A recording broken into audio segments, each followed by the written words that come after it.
subscribe our channel, click on the bell to notify new videos. अस्सलामुअलैकुम।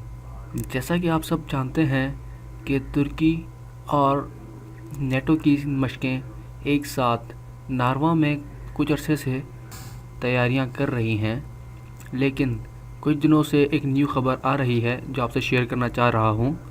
तुर्क शासी रहनुमाओं की मुबैना बेइज्जती के बाद नार्वे में नेटो की फ़ौजी मशकों से तुर्की अलहदा हो गया।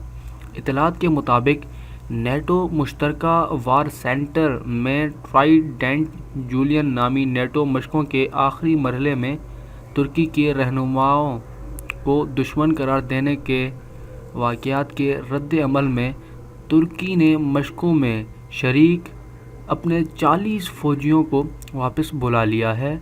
नेटो में तुर्की की दूसरी बड़ी फ़ौज है और तुर्की दौलत इस्लामिया के ख़िलाफ़ इत्तेहाद और अफ़गानिस्तान में न्यू नेटो मिशन दोनों का हिस्सा है। नार्वे के वज़ीर दिफ़ा ने इस वाक़े के बाद माफ़ी मांगी है और उन्होंने इस वाक़े की ज़िम्मेदारी एक अनफरादी शख्स पर डाल दी है।